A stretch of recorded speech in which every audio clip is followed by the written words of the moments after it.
I'm Georgia Lieneman and welcome to this week's 5 at 5.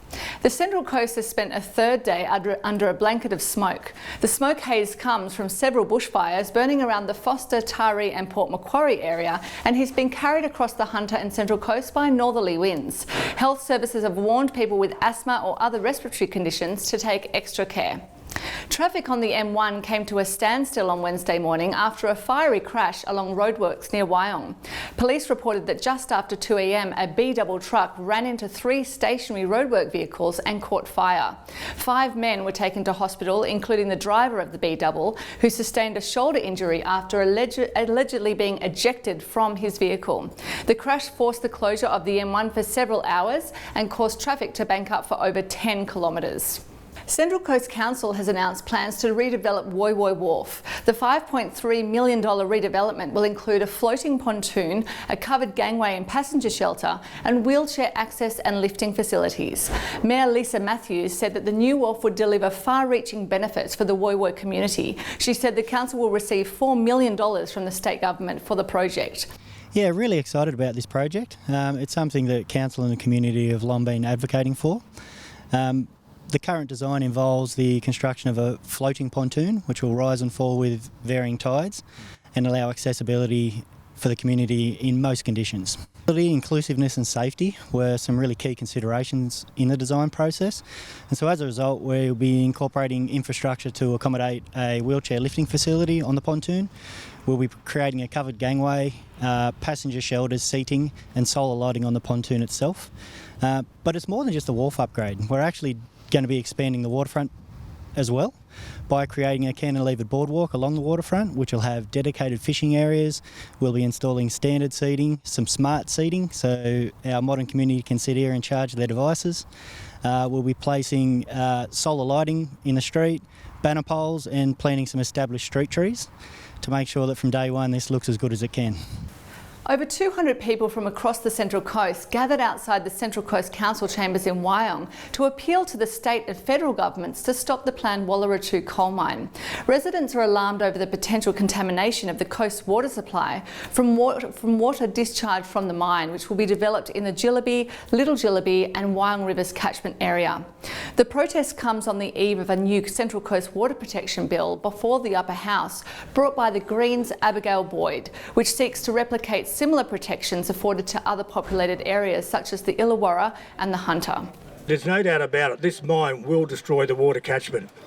The ACA, over the past 24 years, we've trod the halls of federal parliament, sat down with politicians, prime ministers, state parliament with Labor ministers and Labor premiers, lobbying continually on the insanity of this mine.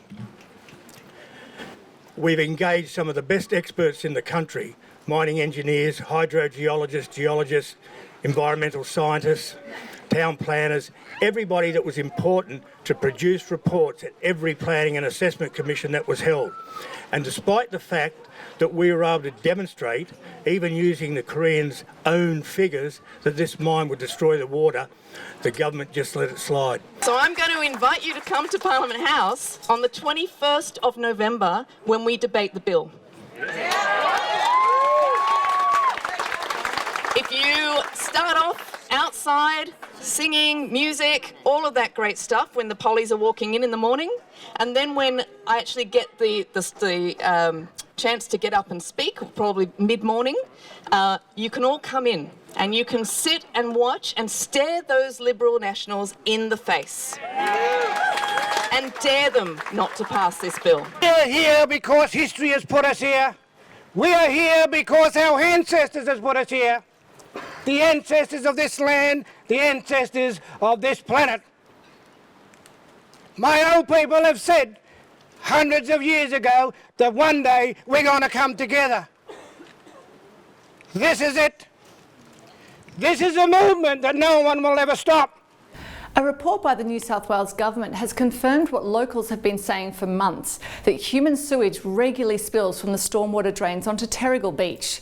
The microbial source tracking in New South Wales Coastal Habitats report was prepared by the University of Technology in collaboration with the New South Wales Department of Planning and Central Coast Council. The report found that after rainfall, the presence of human faecal matter in the waters of Terrigal Beach increased to levels that pose a very high risk to human health. It also found that even in dry conditions, high levels of enterococci bacteria were found in stormwater drains discharging onto the beach. Terrigal MP Adam Crouch said the project will now move to stage 2, in which it will identify and prioritise the most problematic water management systems for remediation. Yes, we're very pleased to see the audit progressing, and it's been very detailed, and congratulations to Council and State Government for actually undertaking all of that work. They're just reaching the end of the first phase of that audit, which was basically establishing, is there a problem? And specifically, they've been measuring water quality coming out of all of the stormwater pipe outlets in Terrigal and at various other locations, and in the ocean directly out from each of those locations. They have established that there is a problem. I'd be really surprised that, to the best of my knowledge, there are no standards for stormwater quality in New South Wales. I'm led to believe that Council has approached the state government about developing standards specifically for Terrigal Bay. I think that's a great outcome. Technologies are available which can treat what effectively is untreated waste water coming down the stormwater systems. Former New South Wales Police Minister and Minister for the Central Coast, Michael Gallagher, is seeking an apology from the state government after allegations of corruption that forced him out of Parliament were found to be wrong and unfair.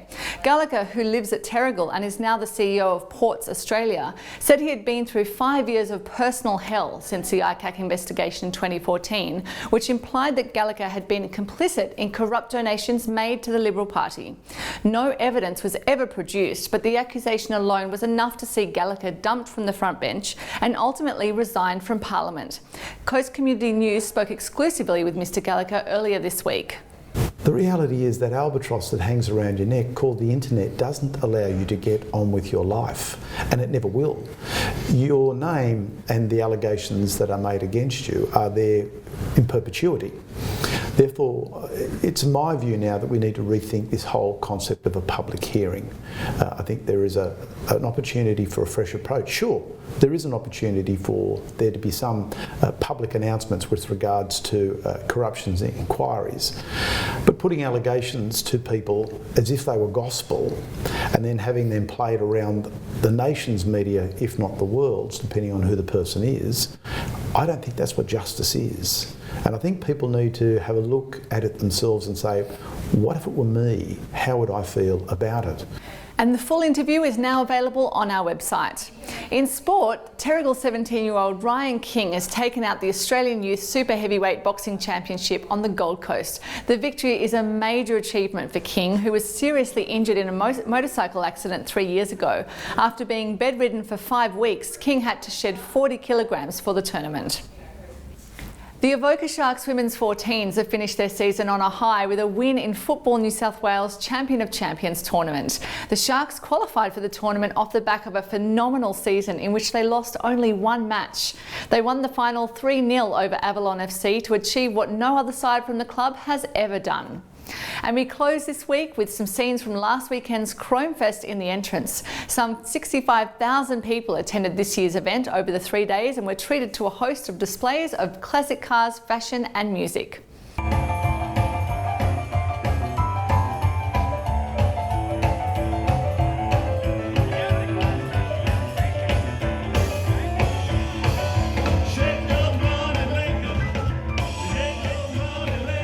And really, I don't know if it was my husband or the car that I fell in love with. This is our 10th year being involved with the actual event.